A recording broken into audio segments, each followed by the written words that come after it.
Hello friends, આજે હું તમને ફ્રાઈડ રાઈસની રેસીપી બતાવવાની છું. તો ચાલો આપણે જોઈ લઈએ. હેલો ફ્રેન્ડ્સ, આજે આપણે ફ્રાઈડ રાઈસ બનાવવાના છે. તો મેં 2 વાટકા અમારા ભાતના ચોખા લઈ લીધા છે. તો હવે આપણે આને ધોઈ અને આમાં તેલ અને મીઠું નાખી અને એને આપણે ગેસ ઉપર મૂકી દઈશું. જો આપણે હવે ભાતને મૂકી દીધા છે ચોળવા માટે. તો આપણે આમાં 2 ટેબલ સ્પૂન જેટલું મીઠું નાખીશું અને 2 થી 3 સ્પૂન જેટલું આપણે તેલ નાખીશું, એટલે આપણા ભાત એકદમ છૂટા થશે.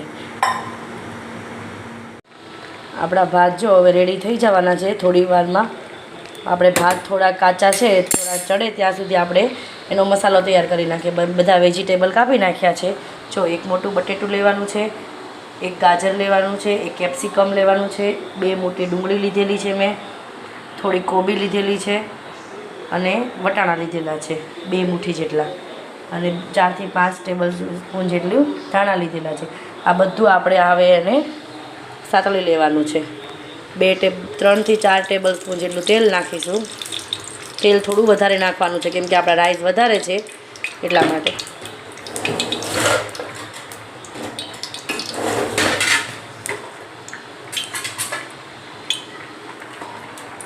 આપણું તેલ આવી ગયું છે. હવે આપણે આમાં જીરું નાખીશું 1 ટેબલ સ્પૂન જેટલું, 2 થી 3 ચપટી હિંગ નાખીશું અને અડધી ટીસ્પૂન આપણે હળદર નાખીશું. હવે આપણે બટેટા નાખી દેવાના છે, સાથે વટાણા પણ નાખી દેવાના છે.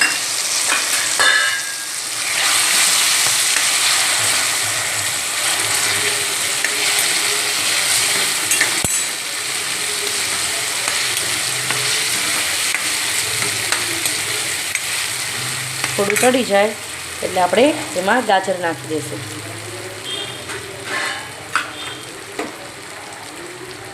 કોબી નાખવાની છે,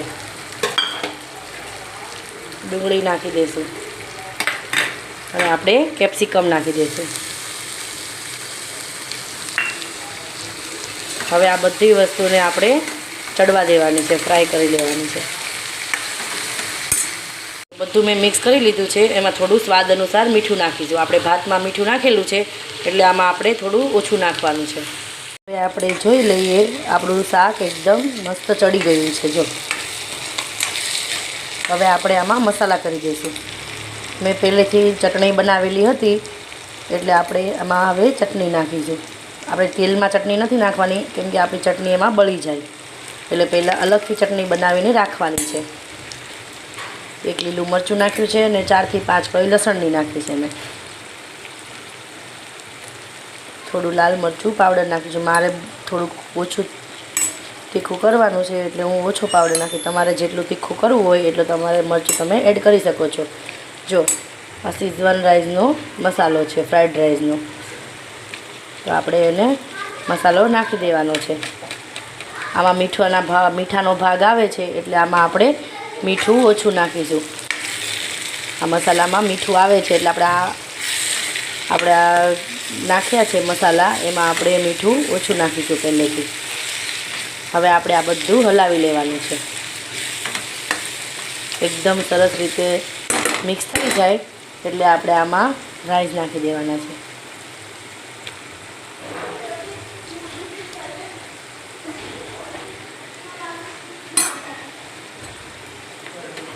આપણે રાઈસ નાખી દીધા છે. હવે આપણે આમાં ધાણા નાખી દઈશું. પછી આપણે બધું મિક્સ કરવાનું છે. રાઈસ બનીને હવે રેડી થઈ ગયા છે. હવે આપણે એક ડીશમાં એને લઈ લઈએ. આ રાઈસ રેડી થઈ ગયા છે. મેં ડીશમાં કાઢી લીધા છે. હવે આપણે એને ધાણા નાખીશું એમાં. તમે આવી રીતે એકવાર જરૂરથી બનાવજો અને મારી ચેનલને સબસ્ક્રાઈબ ન કરી હોય તો એકવાર કરી દેજો. તમને મારી નવી રેસીપી તમને જોવા મળશે.